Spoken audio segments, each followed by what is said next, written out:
rainforests of Asia are the ancient home of the mysterious red ape, the orangutan. For 15 million years, the males of this race have fought each other here for dominance. On the island of Borneo, one of their last outposts, there is one who has become a legend.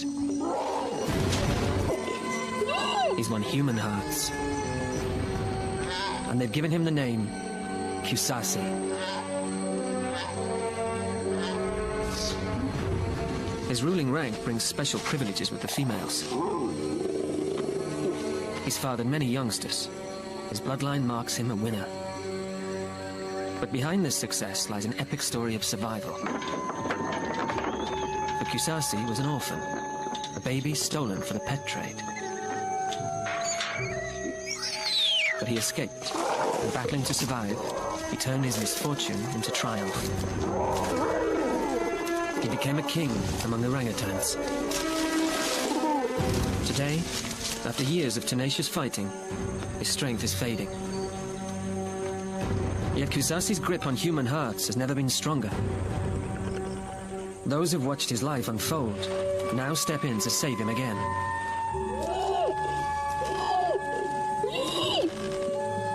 He's unique, a bridge between ourselves and the orangutans. And with his extraordinary life, he's given us a glimpse of a world that may soon be gone. This is his story.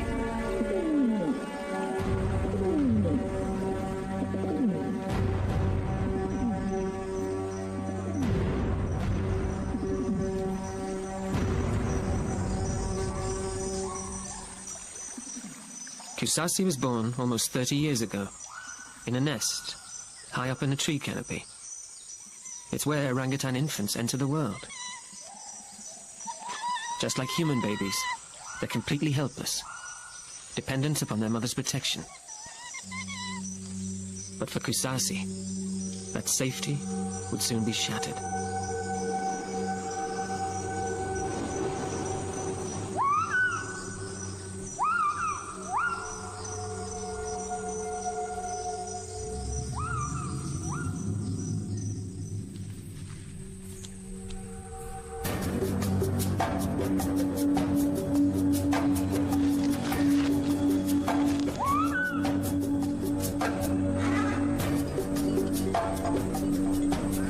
For centuries, the people of Borneo lived in awe of the red ape, of how it moved unseen through the forest, appearing at will.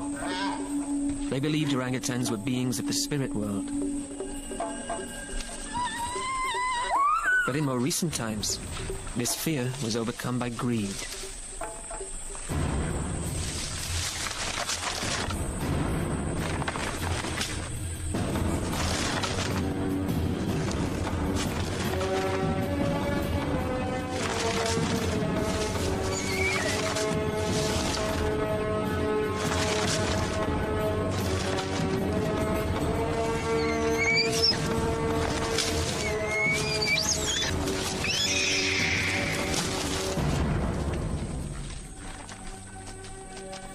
When Kusasi was 2 years old, hunters killed his mother and kidnapped him.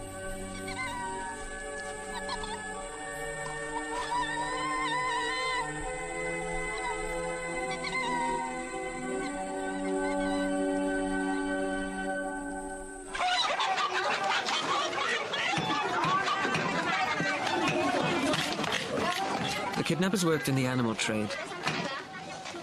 In nearby towns were buyers wanting exotic creatures to sell in the rich cities of northern Asia. With their mischievous, playful nature, baby orangutans were in demand as pets. But when they grew too big to play, they were killed. For Kusasi, it wasn't to end that way. The trade in rare animals became illegal, and he was rescued by police.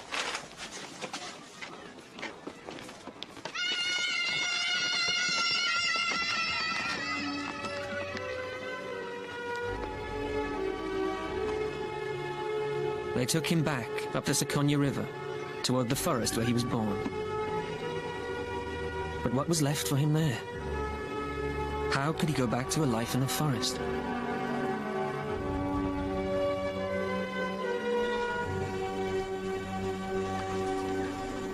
Every year in Borneo, hundreds of infant orangutans still lose their mothers. And like Kusasi, just a few of them will be rescued and given a chance to return to the forest. It's a journey that takes many years.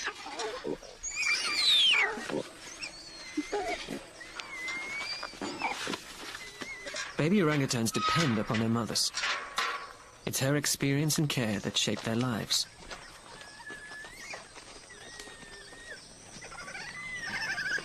To ever live freely in their forest again, these orphans need the protection of a new mother figure. It could even be a human that gives it.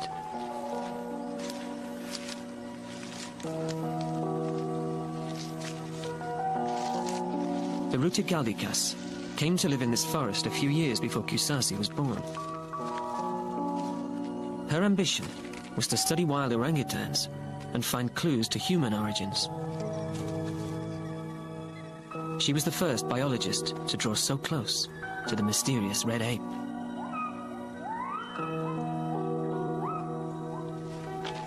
When the confiscations began, her jungle camp, Camp Leaky, became a home for the rescued orphans. But it was much more than a sanctuary. Baruti gave the infants her care and guidance, just as a mother would. Over nearly 40 years, she's helped hundreds of orphans make the journey back to the wild.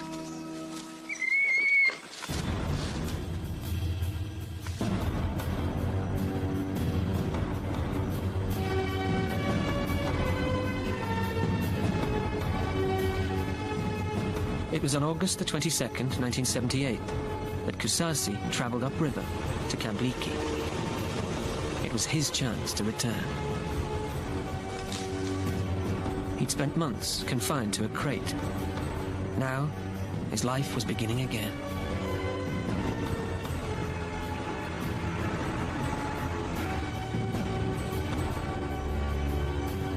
But soon it was obvious that Kusasi was different. Not just another helpless orphan.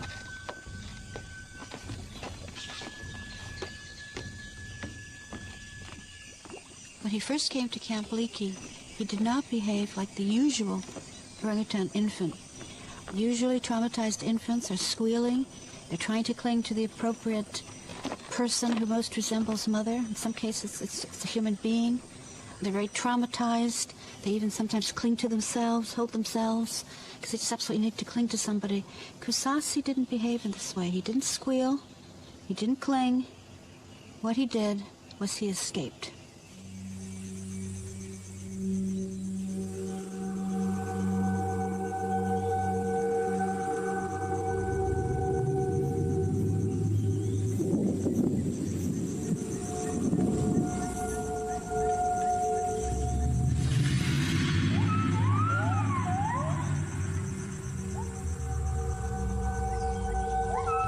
Kusasi broke out of his crate. But what kind of freedom had he found? For a 3-year-old orangutan alone, the forest is a death trap.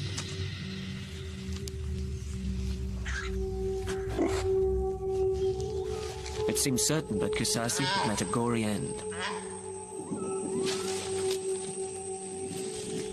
When we discovered Kusasi was missing, the conclusion was absolutely clear.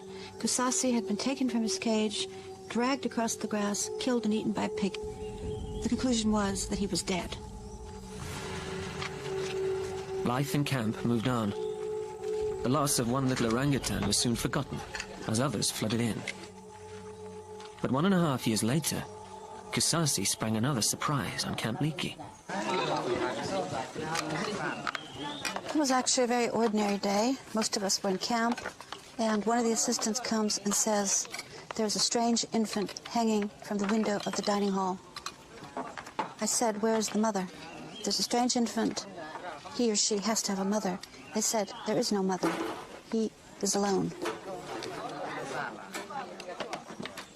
Kusasi's return was the greatest miracle that I ever experienced in camp. all kinds of things in that forest that are absolutely dangerous, especially to a small baby orangutan.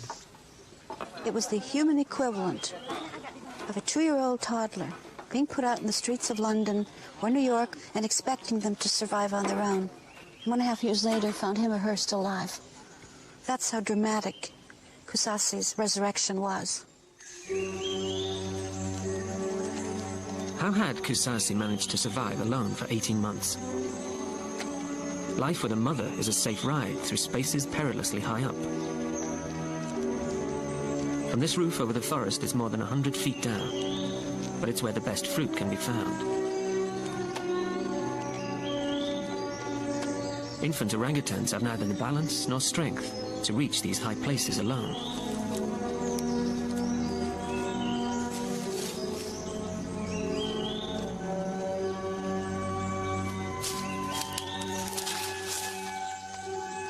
In this complex world, they need their mothers for the first 6 years. Yet, at just 3, Kusasi had spent 18 months alone in the forest. Or had he? Could he have found a surrogate mother?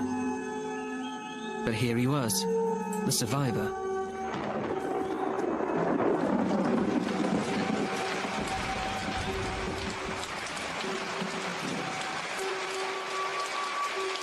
And why had he come back?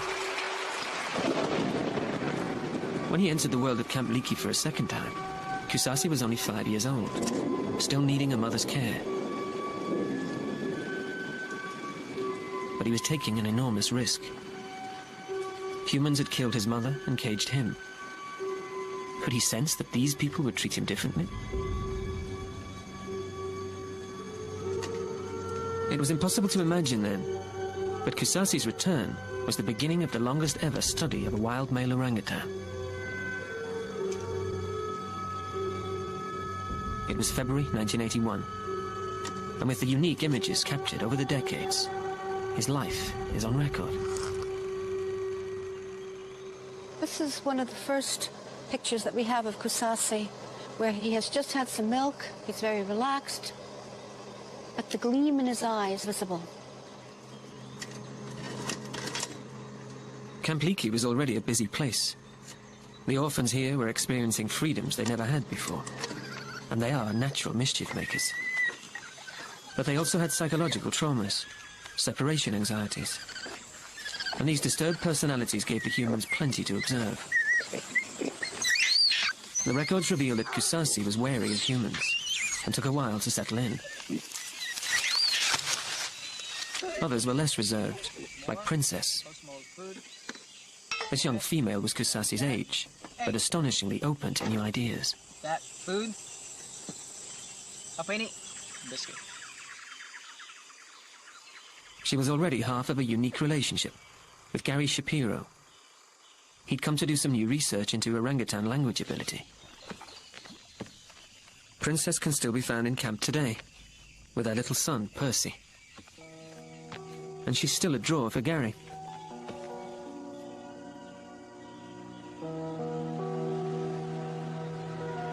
Princess has never forgotten Gary. They turned out to be so important for each other that 25 years later, the relationship survives. For orangutans too, relationships can last a lifetime.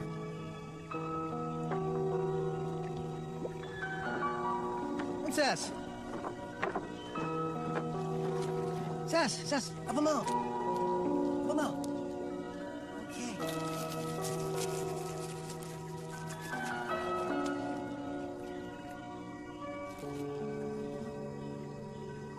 Apa mau, Sas?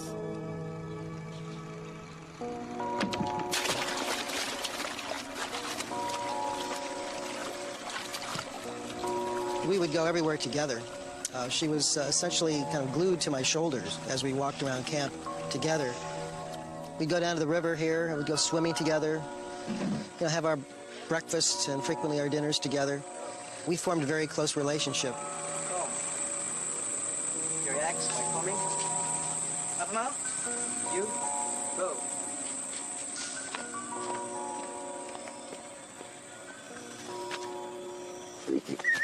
Kusasi, on the other hand, continued to avoid this kind of close contact with humans?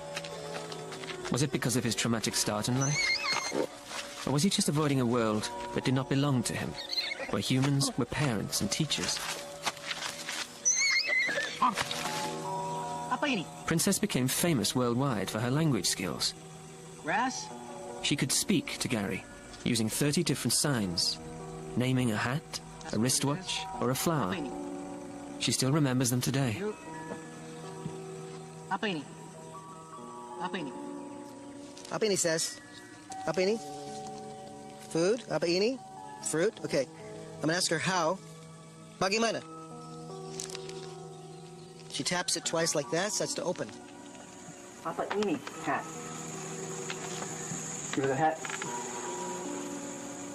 So that was nice. Princess was never the student in the classroom who was highly motivated. In fact, she was very bored with her science studies. It was very difficult to keep her attention and keep her in class. And, you know, that was kind of remarkable in itself, the fact that, you know, she did tolerate this and she went through it all, compared to the other orangutans we worked with. Her learning and how she learned, and particularly on her own, outside the signing context, helped to develop the kind of intellect that she does have, particularly in the areas of problem solving and tool using.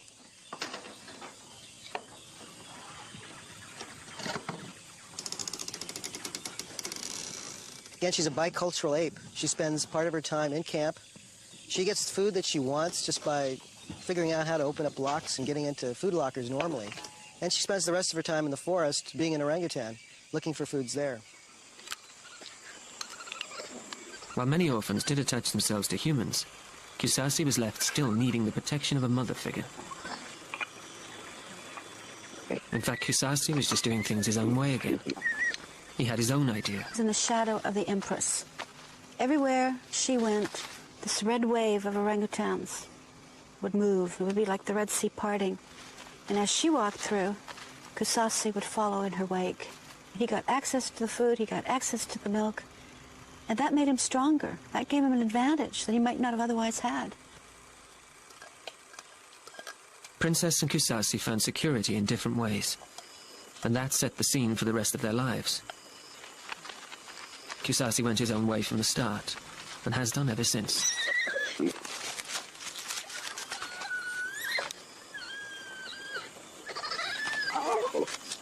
But Princess was drawn into our human world, close enough to unravel our ideas, our minds. She was a natural observer, with much more than a simple knack for imitation. Today, you can see her mind at work in astonishing ways. Using her insights with skill and purpose, she can almost appear like one of us. We do share 95% of our genetic material with them, but they live in a universe that is very alien to us because they are so solitary. They do not know loneliness. By observing them, we relate to the similarities with human beings, and that's how they make fools of us.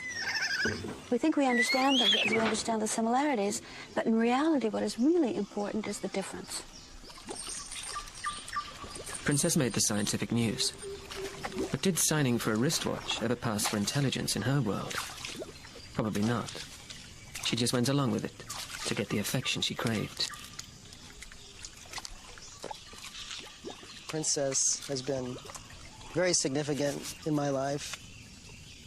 When people ask me how many children do I have, I say two. I have one human and one non-human child. I carry a picture of her as a baby in my wallet, so she's always a reminder of who she was and who she still is to me.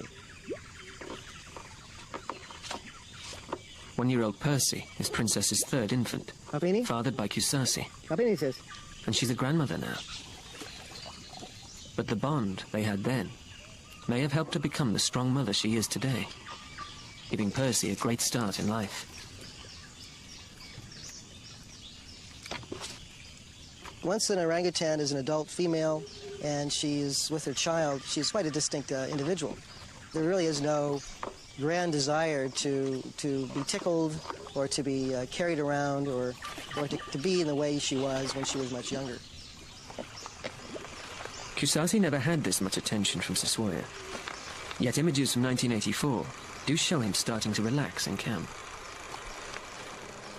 This is Kusasi. The light in his eyes is still very apparent, but it's Kusasi having fun. I mean, Kusasi's found this old burlap sack, and he's just playing with it. He doesn't have a care in the world. But life would soon become more serious again. He'd never been fully accepted by Siswoya. In fact, she'd often given him a rough time. But she had fulfilled the role of guide and teacher. Now he was about to lose her. Siswoya became pregnant in late 1985.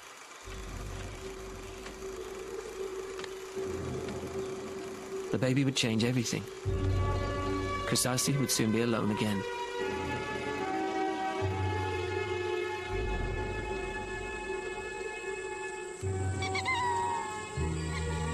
The mother with a new infant will only tolerate the older offspring for a while. But these hangers-on still seek her affection, and breaking that bond is hard.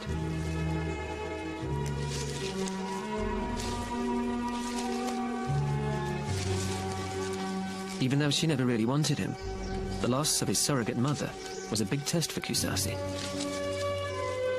Had he learned enough to survive alone, in a world where everyone must compete for shelter and for food?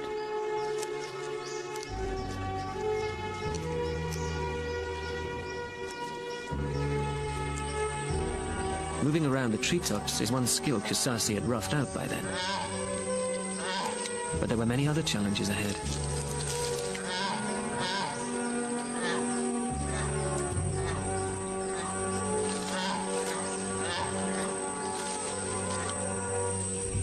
Each night, orangutans build a nest high up in the trees to sleep in. For a novice, this can be a DIY disaster.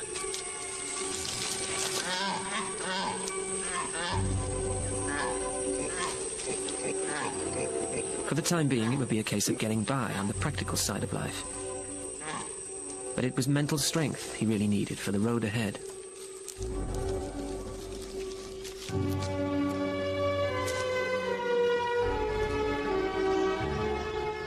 Had the loss of his real mother been repaired by his bond with Siswoya? She was tough on him, but looking back, Kusasi's choice of a forceful surrogate mother seemed to set the course of his future. What Kusasi learned from his relationship with Siswoya was what it feels like to be dominant. This feeling of dominance is what probably shaped the rest of his life. The orphan had begun the path to greatness.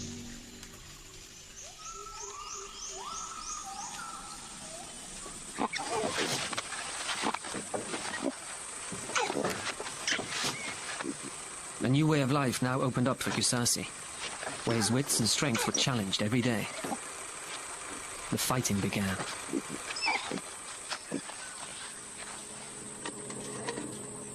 Photographs of Kusasi from 1987 show the body of a gawky teenager, but the face, character within. At 12, he'd begun his long campaign to reach the top.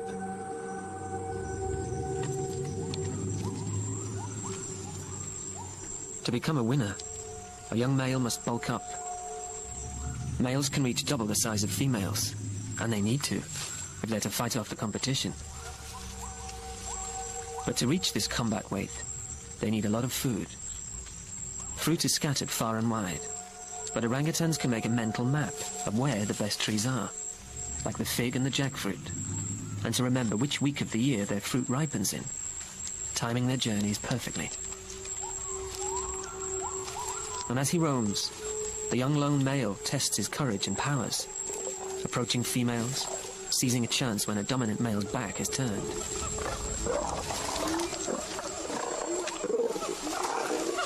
But as a smaller male, he's not welcomed by the females. They protest and fight. To be successful, he must use force and speed.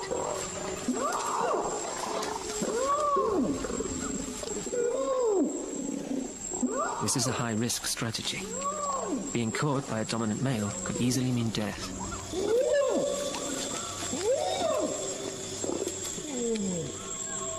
But as Kusasi grew bigger and stronger, so his confidence grew too. In 1995, Kusasi was 19 years old and ready to enter the big time.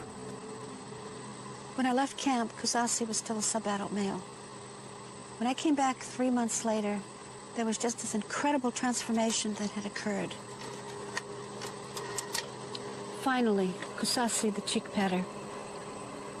Kusasi had bulked up in size, he had muscles, and there was this confidence and serenity that he hadn't had when he was a sub-adult male. He's just absolutely magnificent. And the gleam in his eye is still there, stronger than ever. You can see it.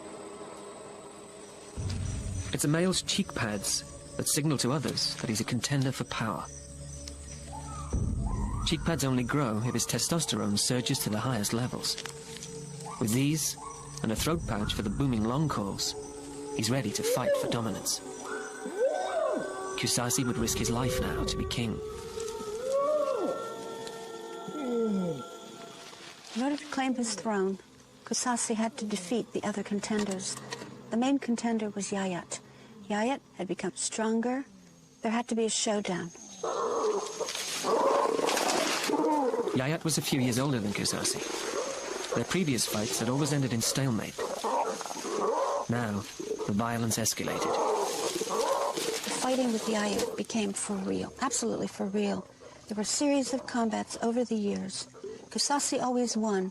The last combat was so severe and so brutal, so savage, that Kusasi almost ripped off Yayat's face. Kusasi was no longer the chancing wanderer. These forests were his now, as they still are today.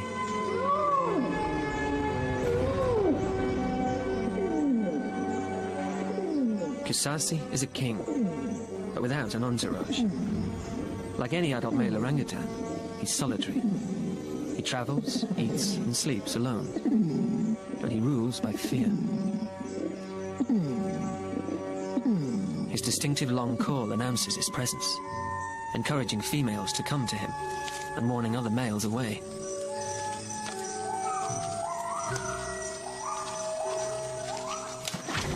He must stay on the move, patrolling his borders, keeping up his fighting weight.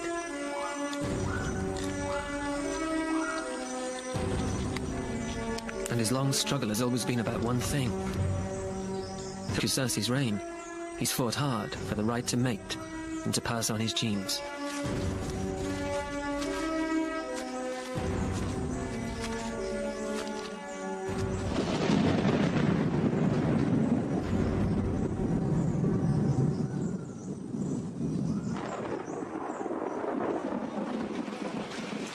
This is Siswi, one of Siswoi's daughters, Kusasi's adopted sister 20 years ago.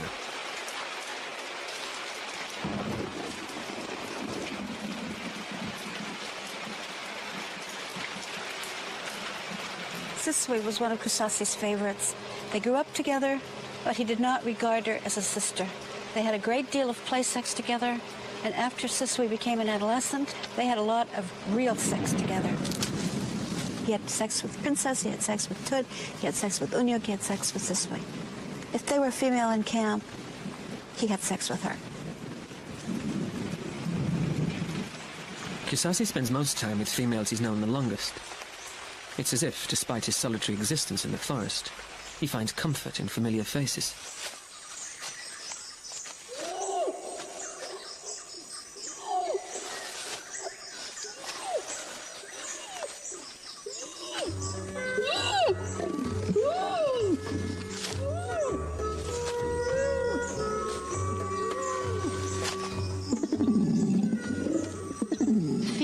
Seeks out the dominant male, the cheek pads.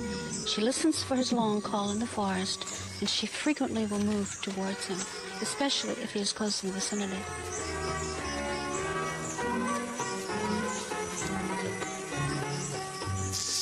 It's during these encounters that Kusasi shows a softer side, beyond the brute hostility of a dominant. Kusasi has been in a position where the females want to mate with him.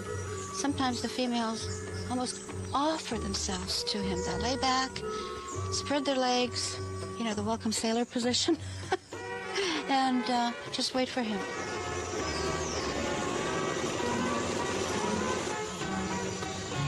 In all these years as king, Kusasi has never warmed to humans. Yet humans have come from all over the world out of respect for him.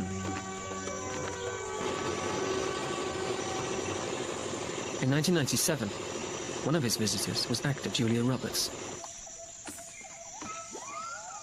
She'd read about Kusasi's achievements and came to take in the atmosphere of his forest world.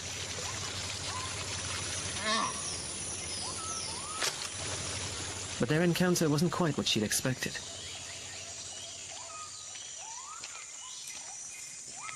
Kusasi's relationship with humans contained some antagonism and belligerence. He would trip them, he would take food away from them. Some of that Fight Club aggression was also directed towards humans. And humans became very afraid of him. What's wrong? He's got me. It's okay.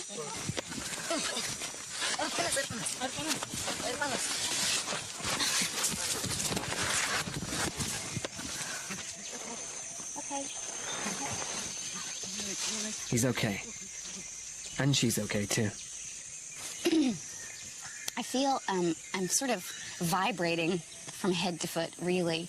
And I think in a sort of overwhelmed, joyful sense, keep sort of bursting into tears now and then. But I think it's just the raw thrill of an experience like that, which I never could have fathomed. And it happened so fast, and he's so unbelievably strong. Kusasi's attitude to humans varied from outright irritation to indifference. But he was a reassuring presence to his own females and young. And the interesting thing about this aura of power that he exuded is he also became protective of the orangutans in the vicinity of camp, and even of the camp itself. It was almost like he was a guardian spirit.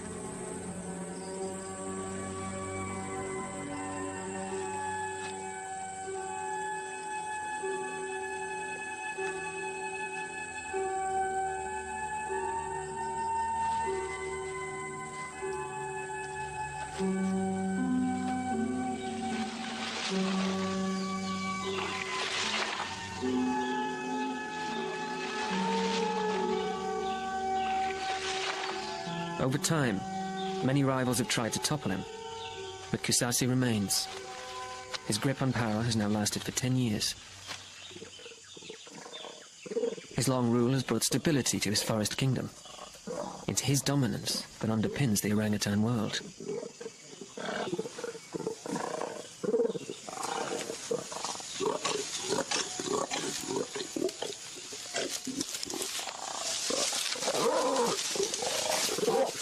Under his reign, younger males will fight for status.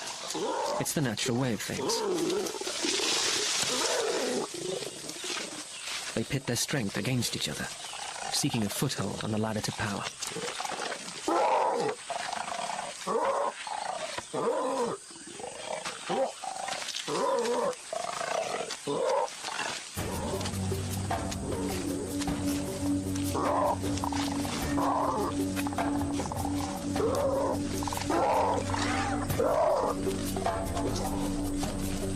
Kusasi watches and controls them, ruling through fear alone.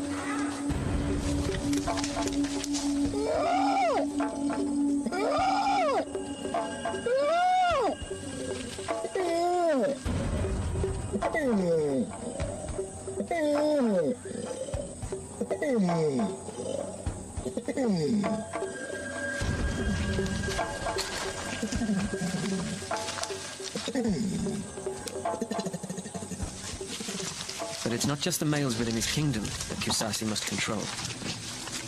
In the 10 years of his reign, Borneo has entered a crisis, and the path of his life is changing again. Humans surround his borders, attacking the forest in the rush for hardwood and gold. And farmers follow behind, with fire. Devastating orangutan territory all over Borneo. male orangutans, made homeless by this destruction, invade Kusasi's borders.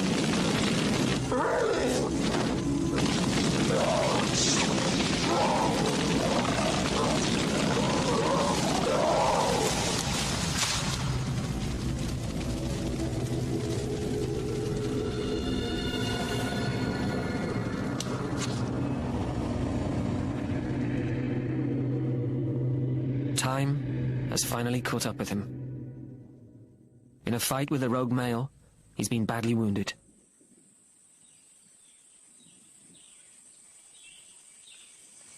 Dulu memang katanya tuh ada atau sama Uranus tapi tidak sempat pelai, sempat mereka pisah. The camp's vet, Dr. Rosa Garriga, has come to see Kusasi's injuries, but she doesn't dare get too close. Lihat, Andre. Di kaki. Oh ini. Hati-hati, ini kita berangkat ke klinik. Wow, can see the fingers inside of the wound. There are deep bite marks from long canine teeth across Kusasi's head. She has an abscess. I guess it's a bite, several bites. I mean, you can say it's a couple of centimeters at least, but I guess it's a lot of debris and maggots. The bites are infected, and Rosa knows where that can lead. If somehow that drains into the nose and then can drain into the lungs, then the infection can go into the lungs, and then it's also life-threatening. Then we could get septicemia and we die.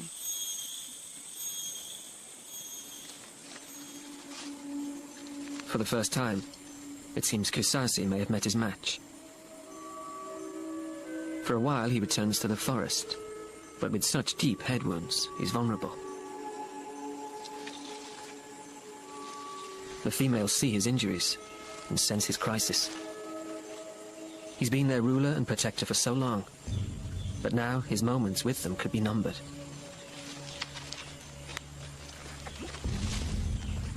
A shadow falls over Kusasi's realm. A few days later, he turns his back on the forest, and just as he did over 20 years ago, he returns to camp. They hold their breath and watch, ready to step in if his condition deteriorates. But waiting is risky too. His behavior towards humans is becoming dangerously unpredictable. Kusasi. Kos.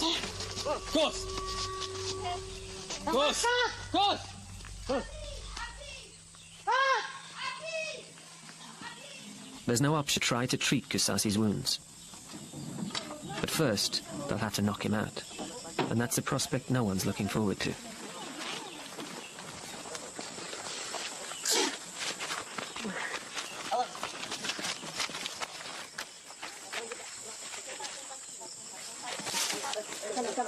Jangan dimakan, jangan mahal sekali itu. Oh, sekali itu. Don't destroy it, that's a new one. Disgusting orangutan. It's so expensive.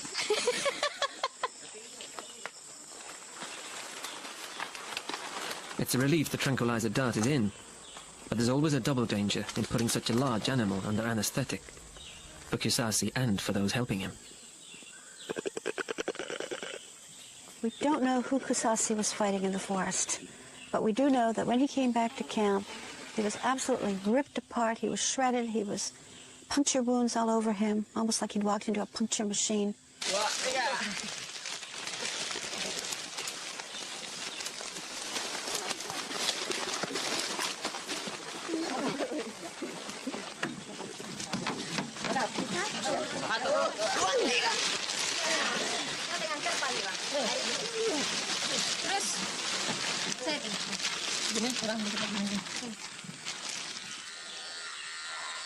The team set up a makeshift operating table and investigate. But they've only got an hour at most before Kusasi will wake up again.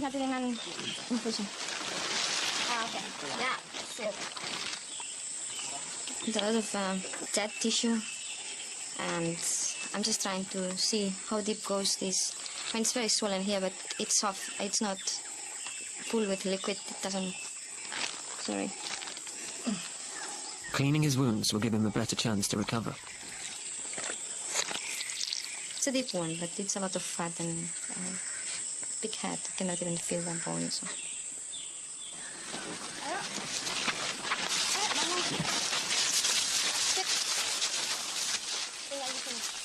Matahari, no?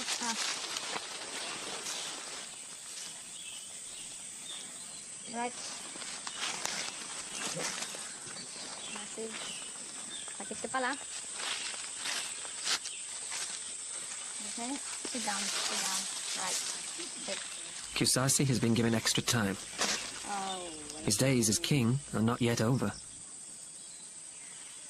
I can't conceive of Kusasi as a sad old man, all beat up, as a sad old orangutan male, slinking away into the woodwork. I just don't see him. I think he will go down fighting. Oh, yang tinggi 1,6. Tinggi 1,6.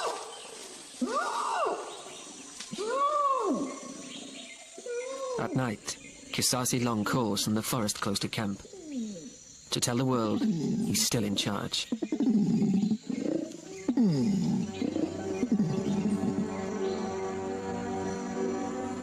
And soon, he's back with Siswi. His battle scars have not diminished his appetite for life.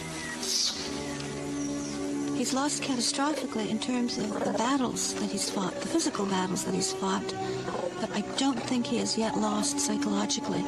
And that's his genius. That's the genius of Kusasi.